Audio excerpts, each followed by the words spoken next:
칭찬은 고래도 춤추게 한다라는 말이 있고 또 그러한 책이 한때 베스트셀러로 많이 팔리고 읽히기도 했습니다.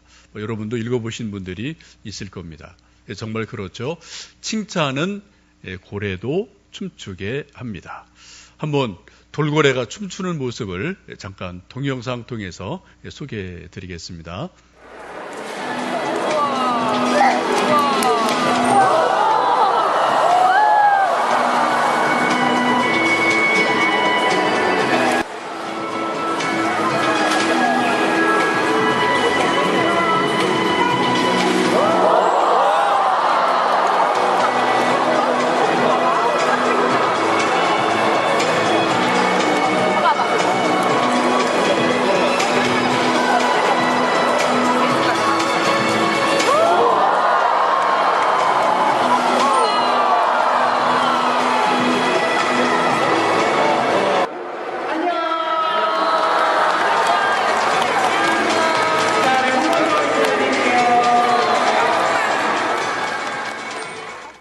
우리나라 서울 대공원에서 한 것 같아요. 여러분, 돌고래는 물속에 사는 미물입니다. 동물입니다. 그런데 이 물속에 사는 미물이 사람과 함께 쇼를 하고 인사를 하고 솟구치고 끝에 보신 것처럼 또 빠이빠이 꼬리 흔들면서 작별 인사를 하는 기가 막힌 그러한 쇼를 돌고래들이 연출하는 것을 여러분 보신 적이 있을 겁니다. 여러분, 돌고래 쇼를 잘 관찰해 보시면 세 가지를 눈썰미가 있는 분들은 발견하실 수가 있어요. 어떻게 저런 미물을 훈련시키나. 첫 번째는 생선입니다. 하나 쇼가 끝나면은 생선을 던져줘서 먹이를 줘요. 먹는데 장사 없습니다. 사람이나 동물이나 먹는 데는 꼼짝 못하는 것이 있는 것 같아요.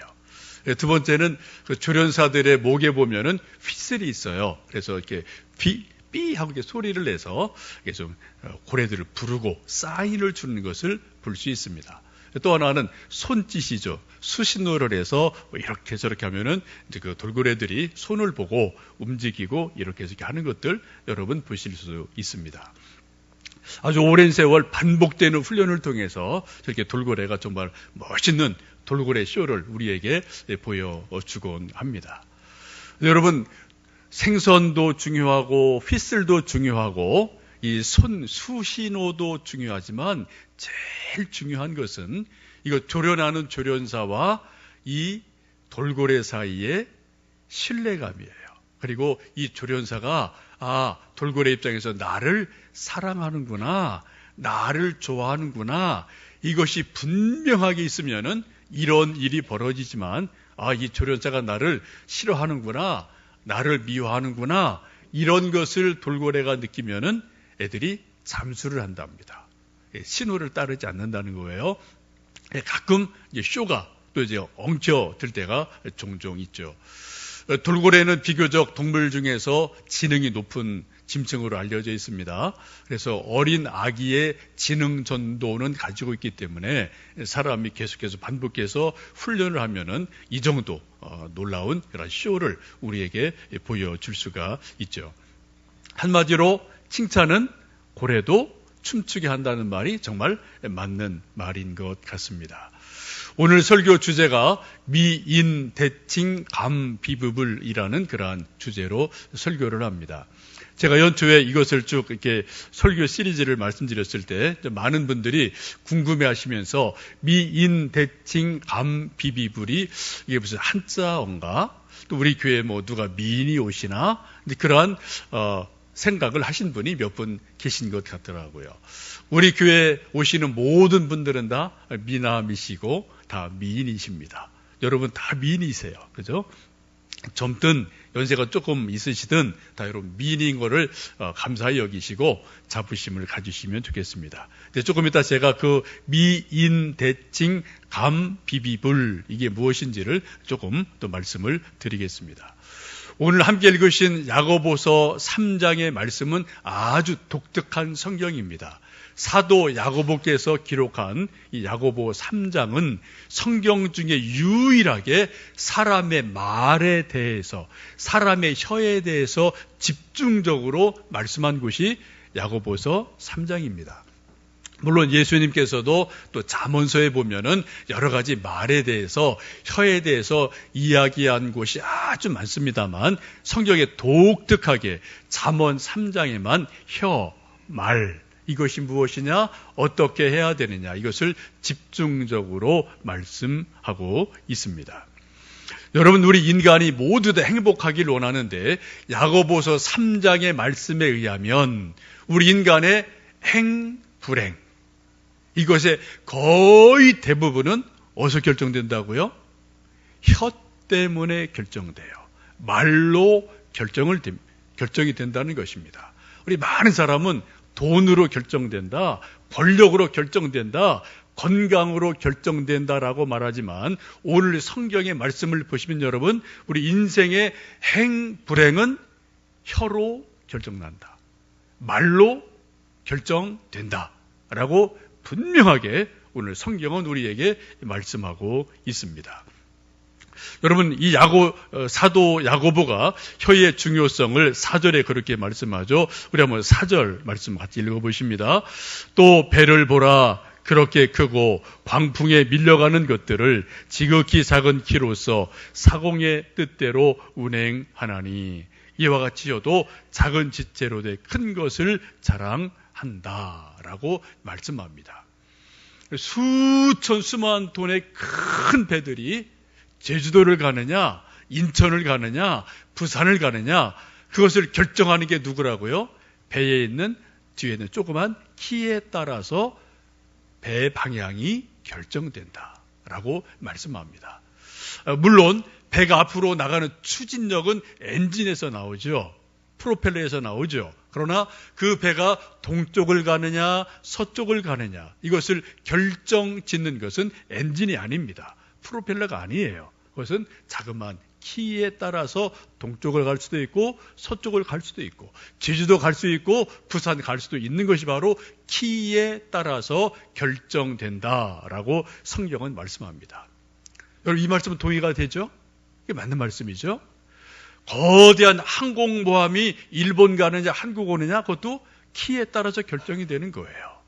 여러분, 추진력은 별개의 문제입니다. 방향을 결정하는 것은 키다. 이것을 성경이 분명하게 말씀합니다. 여러분, 이것을 우리 인생에 비유한다면 우리 인생이 행복할 수 있느냐 아니면 불행할 수 있느냐라는 것을 결정짓는 것은 그 사람의 능력이 아니라는 겁니다. 얼마나 돈이 많으냐, 얼마나 지식이 많으냐, 얼마나 힘이 있느냐, 그것이 아니고요. 그거는 변수이고 더 중요한 것은 그 사람의 혀에 달려있다. 그 사람의 말에 달려있다. 그 사람의 말을 어떻게 하느냐에 따라서 행복할 수 있고 불행할 수도 있다. 이게 오늘 성경의 말씀입니다. 우리 많은 사람들은 매일매일 말을 하죠. 저도 지금 말하고 있고 여러분도 매일 말하는데요. 한 가지 우리가 이제 생각해 볼 것은 우리가 말투에 대해서 참 우리가 무심할 때가 참 많다는 것이죠. 여러분, 여러분의 말하는 스타일, 말투 여러분 좀 아십니까? 본인의 말투, 말하는 스타일 아시나요? 거의 모르실걸요? 저도 잘 몰라요. 여러분, 가정에서 부모와 자녀 사이에, 부부간에, 우리 교회에서 또 교인 간에 서로 이런저런 얘기 많이 하는데 여러분, 이 사람은 이 말투가 왜 이래? 이런 생각이 들 때가 가끔 있죠. 저도 집에서 그런 생각이 들 때 있어요. 애들이나 우리 가족 간에 이런저런 얘기하다가 어떤 때는 제가 핸드폰을 꺼내서 이거 녹음하고 싶어요. 본인은 모르거든요. 그래, 당신 말투가 왜 그래? 또 애들이 저한테 아빠 말투가 왜 그래? 왜? 어때서? 잘하잖아. 근데 듣는 사람이 어때요? 말투가 거슬리는 거죠. 그래서 얘기해도 증거를 댈 수가 없는 거예요. 말이 이미 지나갔으니까. 여러분, 가끔 이게 좀 신뢰가 될지 모릅니다만 가정에서 가족끼리 이야기할 때 혹은 교회에서 여러분 교인끼리 이야기할 때 한번 여러분 살짝 녹음을 해보십시오. 오? 내 말투가 이래? 여러분 놀랄 일 엄청 많습니다. 정말이에요. 제가 옆에서 봐도 저분 말투가 왜 저래? 그렇게 느낄 때가 제가 아주 많거든요. 그래서 제가 가끔 한두 번 얘기한 적이 있어요. 근데 안 돼요. 왜요? 본인의 말투를 본인이 몰라요. 저도 제 말투 모릅니다. 그래 녹음해서 누가 들려주면 내가 이렇게 말했나? 제가 스스로 반성할 때가 있죠. 여러분도 마찬가지일 겁니다. 여러분 가정에서 여러분 좀 신뢰가 안 된다면은 한번 말투를 여러분 녹음해 보셔서 한번 들려줘 보세요. 당신 말투가 이래, 당신 말투가 이래. 한번 여러분 들려보시면은 여러분 깜짝 놀라실 일들이 적지 않이 있음을 발견할 겁니다. 우리 모두는 각자의 평생 말해온 말의 스타일이 있어요. 말투가 있습니다. 여러분, 우리 말에는 크게 두 가지죠. 하나는 말의 내용이 있어요.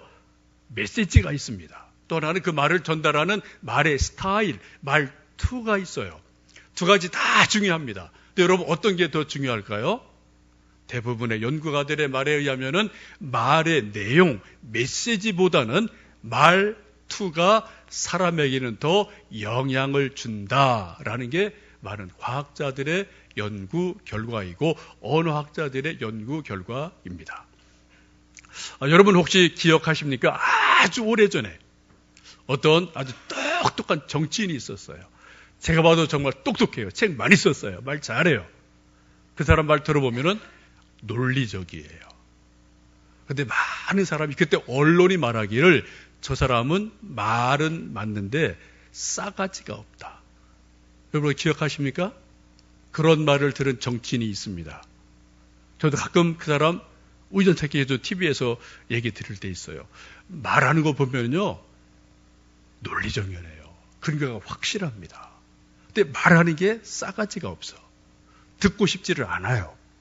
비호감이에요. 그러니까 사람들이 그 사람의 말은 맞는데 말투 때문에 영 호감을 얻지 못하는 그런 정치인을 혹시 여러분 알고 계실지 모르겠습니다. 여러분 우리 사람들의 모든 말하는 내용에서 내용도 중요하지만 그 말을 전달하는 말투 이것은 훨씬 더 중요하다라는 것을 우리가 기억하시면 좋겠습니다. 오늘 6절의 말씀 보시면 그렇게 말씀하죠. 혀는 곧 불이요 불의의 세계라. 혀는 우리 지체 중에서 온 몸을 더럽히고 삶의 수레바퀴를 불사르나니 그 사르는 것이 지옥 불에서 나느니라. 오늘 야고보 사도는 말을 뭐라고 합니까? 불이다. 근데 보통 불이 아니라 지옥 불이다. 말에 의해서 사람이 불타서 죽을 수도 있다라고 사도 야고보는 말씀합니다. 여러분 동의하십니까? 옛날 조선시대 보면 수많은 갈등들이 있죠. 그때 설화라는 게 있어요. 말 한마디 잘못해서 집안이 결단이 나고 죽는 일들이 옛날 조선시대도 있고 지금도 있습니다. 말 한마디 잘못하면 여러분 인생이 순식간에 다 무너져 내리고요. 목숨까지 왔다 갔다 하는 일들이 혀에 달려있다. 말에 달려있다라고 지금 사도 야고보는 말씀을 하고 있습니다. 이런 말이 있습니다. 입은 화를 부르는 문이며 혀는 몸을 베는 칼이다. 내 입 안에 있는 말은 너의 노예지만 그것이 입 밖에 나오면 곧 너의 주인이 된다. 입이 가벼울수록 수명이 줄어든다. 누가 한 말인지 모르겠는데 정말 동의가 돼요. 여러분 우리 입은 혀는 몸을 베는 칼이 될 수도 있고 우리를 불사르는 불이 될 수도 있어요. 말이 우리 입 안에 있을 때는 내가 말을 다스립니다. 아무런 일이 없어요. 그런데 말이 일단 입 바깥에 한번 나오면은 그것을 다시 쓸어 담을 수가 없어요. 그래서 그 말이 내 주인이 돼서 내 운명을 결정짓는 일들이 말 한마디 때문에 일어난 일이 비일비재함을 우리는 인생 속에서 보게 됩니다. 모든 관계는 말투에서 시작된다라는 아주 좋은 책이 있습니다. 여러분 한번 좀 관심 있으면 사서 읽어보셔도 좋겠어요. 직장 생활을 오래 한 어떤 분이 사회생활, 회사 생활을 쭉 해보니까 회사에서 수많은 갈등이 일어나는데 회사에 당연히 상사가 부하에게 이거 해 저거 해 말하고 명령하는 건 당연하죠. 그런데 그런 회사 속에서 수많은 갈등이 일어나는 것을 자기가 경험을 해요. 그게 왜 그럴까? 말의 내용이 아니에요. 회사에서 일한 일이 아니라는 것을 이 사람이 어느 날 문득 발견을 합니다. 회사에서 상사, 부하, 동료 간의 말투 때문에 서로 기분이 나빠지는구나. 서로 마음이 상하는구나. 여러분 기분 나쁘면은 천국도 안 가요. 이게 사람들의 마음입니다. 기분 나쁘면 천당도 가기 싫다고요. 사람들에게 마음이거든요. 이런 걸 이 사람이 회사에서 쭉 발견하고 여러 군데서 이것을 발견을 하면서 책을 쓴 것이 모든 관계는 말투에서 시작된다라는 책을 자기 이제 경험적으로 쓴 것인데 아주 많이 팔린 좋은 책입니다. 여러분 우리가 말을 할 때 말에는 두 가지가 있어요. 하나는 말의 내용이 있습니다. 또 하나 말의 내용을 전달하는 스타일, 말투가 있다라는 것이죠. 이 말투에 따라서 말의 내용이 전달되기도 하고 살아나기도 하고 말투 때문에 말의 내용이 전달되지 않고 오히려 더 관계가 악화될 수도 있다라는 걸 여러분 기억하시면 좋겠습니다. 수많은 사람들의 연구 결과를 보면은 말의 내용보다는 말을 싣고 가는 말투가 더 중요하다. 영향력이 더 많다. 이것이 수많은 사람들의 연구 결과입니다. 혹시 여러분 집에서 강아지 기르시는 분들 좀 계시죠? 오늘 가시면 한번 여러분 실험을 좀 꼭 해보세요. 이것도 연구 결과에 나오는 그런 얘기입니다. 강아지한테 사랑해! 하고 여러분 소리 빽 질러보세요. 그럼 강아지 어떻게 할까요? 놀래서 도망가죠. 그죠? 깨갱하고 도망갈 겁니다. 한번 여러분 꼭 해보세요. 강아지한테 들어가자마자 사랑해! 한번 여러분 해보세요. 그럼 도망가요. 그죠? 진짜 사랑하는 마음이 있는데 이게 말투가 이렇게 강아지가 들 때는 이게 어머 하고서 놀란단 말이에요. 근데 여러분 반대로 강아지를 이렇게 쓰다듬으면서 아이고 이 미운 놈, 아이 못생긴 놈, 아이고 이 미운 놈, 아이고 미워 하고 이게 웃으면서 부드럽게 한번 여러분 해보세요. 그럼 여러분 베개 강아지 꼬리 살살살 흔들고 그냥 슬슬 흔들고 이렇게 안겨들 겁니다.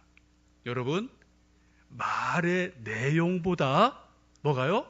말투가 훨씬 더 중요해요. 강아지에게. 사람은 어떨까요? 사람 역시 마찬가지라는 겁니다. 잠언 25장 15절에 보시면은 부드러운 혀는 뼈를 꺾는다라는 말씀이 있어요. 여러분 강한 말이 사람을 꺾는 게 아니고요. 부드러운 혀가 부드러운 말이 사람을 녹인다고요. 그 마음을 흐물흐물하게 만든다고요. 근데 많은 사람은 센 말을 해야지 강한 말을 해야지 그 사람이 마음이 움직일 줄 아는데 그런 경우는 거의 없습니다. 오히려 마음이 딱 닫혀요. 그죠? 그리고 오히려 부드러운 말, 온유한 말, 이런 말 할 때 사람들의 마음이 열리고 오히려 더 그 말이 그 사람의 마음 깊은 곳에 전달되는 것을 우리는 뭐 집안에서 많이 경험을 하지 않습니까? 미인, 대칭, 감, 비율이 무슨 말일까? 좀 하나씩 좀 말씀드리겠습니다. 미인은 미소를 지으라는 겁니다. 여러분 다 지금 미소 짓고 계시는데 그 웃으면 복이 와요. 웃는 얼굴에 침 뱉지를 못합니다. 여러분 웃으면 인생 역전이 일어납니다. 안 웃으면 인생 여전합니다. 한번 따라해 보실래요? 웃으면 인생 역전, 안 웃으면 인생 여전. 이거 진짜입니다, 여러분. 자꾸 웃으면 우리 인생에 복이 와요. 역전이 일어나요. 사람들이 웃는 얼굴에 침 못 뱉습니다. 좀 실수해도 죄송해요. 웃으면서 하면은 어떡하겠어요, 그거. 그냥 넘어가야죠. 여러분, 웃으면 인생 역전, 안 웃으면 인생 여전이라는 것을 여러분 꼭 기억하시고 할 수 있는 대로 많이 웃으셔야 돼요. 여러분, 많이 오늘도 이따 예배 마치고 서로 만나서 인사하실 때 많이 웃으시기를 주님의 이름으로 축복합니다. 여러분, 예수님이 복음서에 많은 말씀하시고 많은 일들을 기적을 베푸시는데 예수님의 얼굴 모습을 구체적으로 표현한 성경은 그렇게 많지 않습니다. 우리 상상을 해야 돼요. 여러분, 예수님께서 말씀을 전하실 때 제자들과 함께 여기저기 다니실 때 많은 또 무리 만나실 때 예수님의 얼굴이 어떠셨을까요? 시무룩하시다. 화를 내고 계시다. 성질이 나 계시다. 가끔 그런 거 있죠, 그죠? 분노할 때 있으셔요. 그러나 저는 예수님의 얼굴이 대부분 저런 모습이라고 생각이 됩니다. 예수님의 웃는 얼굴의 모습을 정말 잘 그렸습니다. 가끔 저 그림 저 보거든요, 개인적으로. 여러분, 저런 예수님 모습 보시면 어떻습니까? 좀 마음에 기쁨이 있지 않으신가요? 평안이 있지 않으신가요?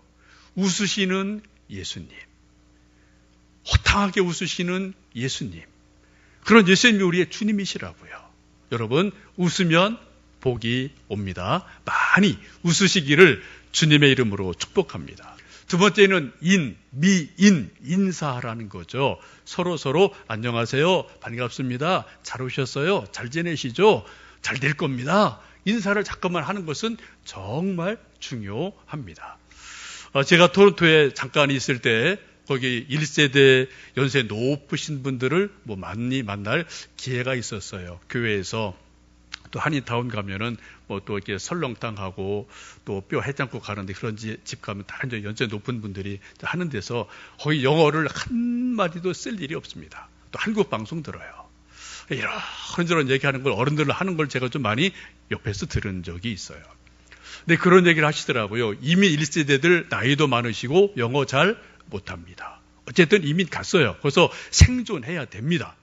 여러분, 외국 가면 의외로 인종차별 눈에 보이지 않게 많습니다. 특별히 영어 못하면은 완전히 무시하거든요.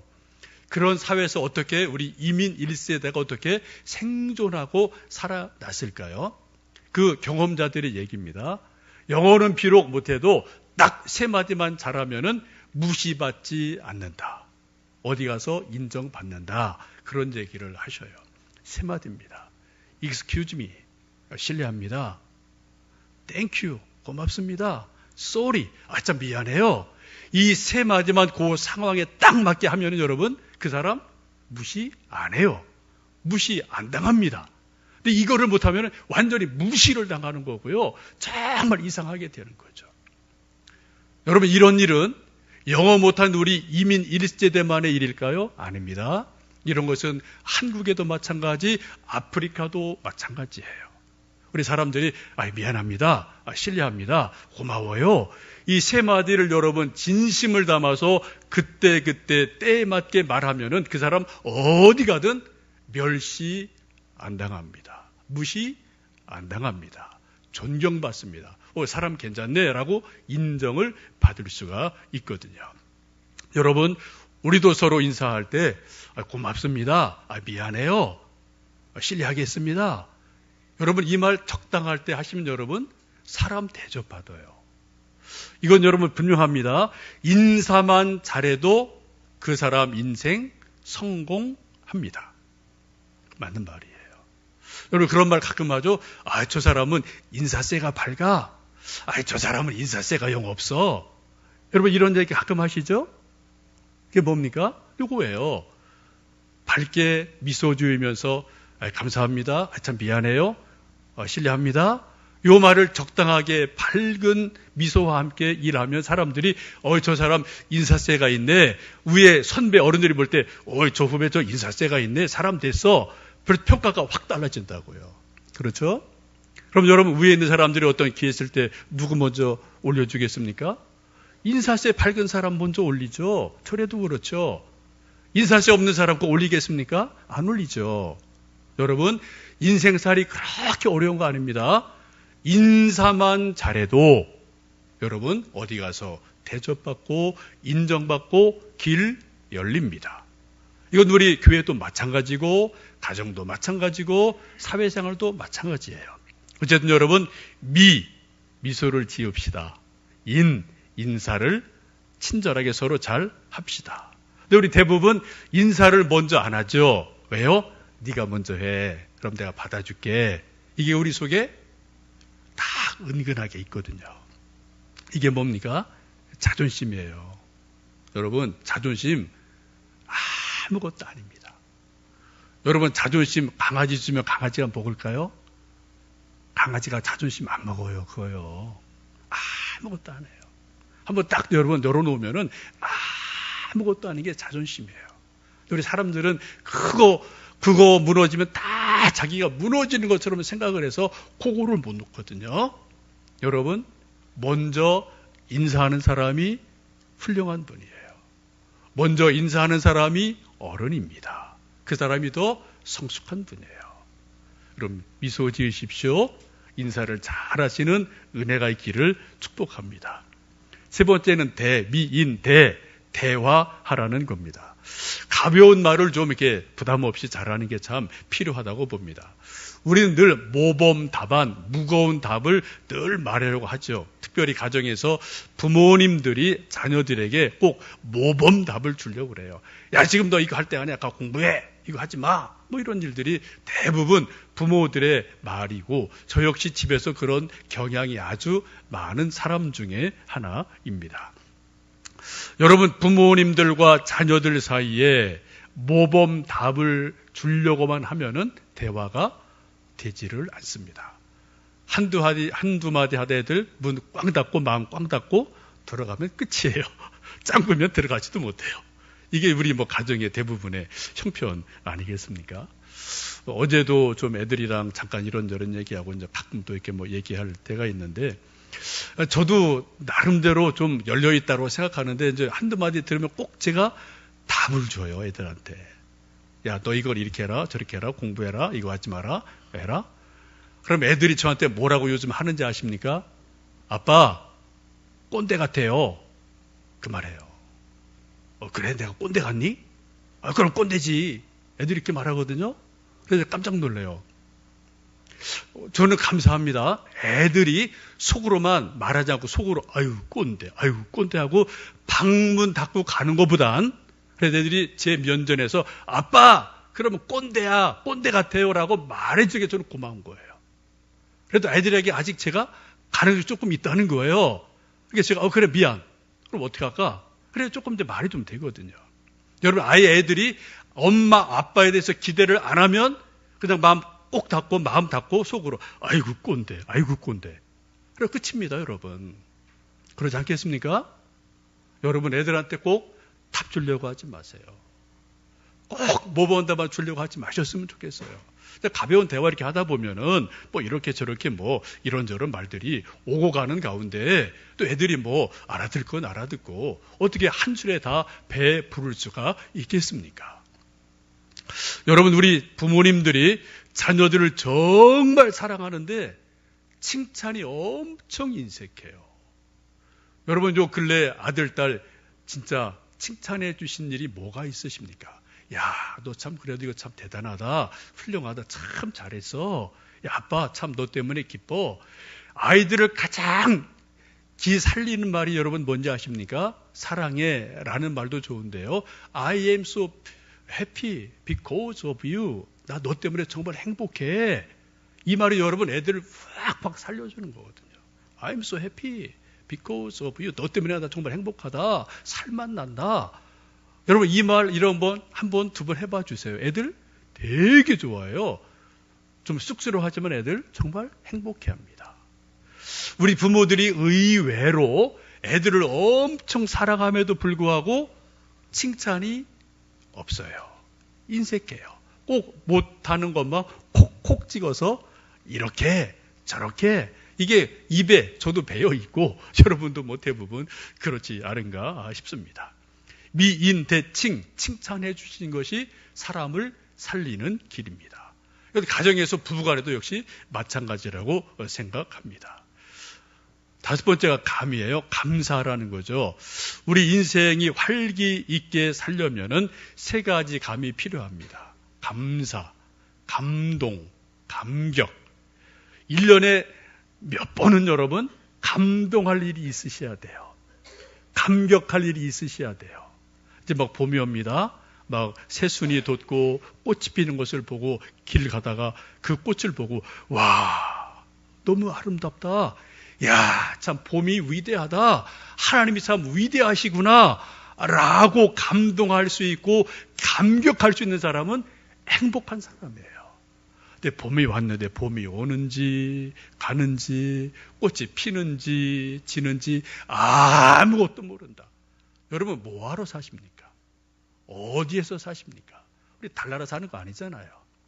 하나님 지으신 아름다운 이 땅에서 살고 있단 말입니다. 하나님이 봄, 여름, 가을, 겨울을 통해서 우리에게 그 연출을 하고 계셔요. 칼빈은 이 자연을 하나님이 지으신 야훼 극장이라고 정의를 했어요. 우리 코코마대 극장 가서 영화 보죠? 그건 사람이 만든 1시간, 2시간짜리예요.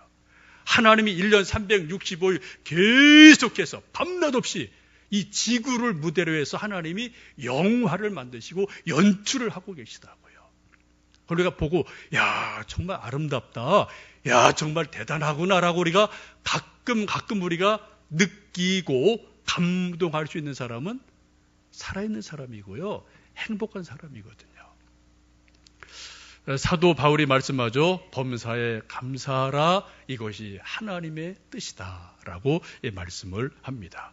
미, 인, 대, 칭, 감 5가지를 하시면 좋겠고요. 비비, 불은 비난, 비평, 불평하지 마라. 3가지 하지 말라는 것입니다. 우리가 특별히 사람들 없는 자리에서 누구를 뭐 이렇게 저렇게 말할 수 있어요. 그건 뭐 당연합니다. 우리 부목사가 제가 있을 때 부목사들이 가장 즐거운 시간은 담임 목사님이 흉보는 거예요. 자기들끼리 모여서 이래저래. 여러분 얼마나 맛있습니까 그거. 회사에서 대리 과장이 부장 또 사람들 위에 선배들 놓고 그냥 자기들끼리 한잔하면서 뭐 이래저래. 그거 여러분 얼마나 쫀득쫀득하고 맛있어요. 정말 맛있죠.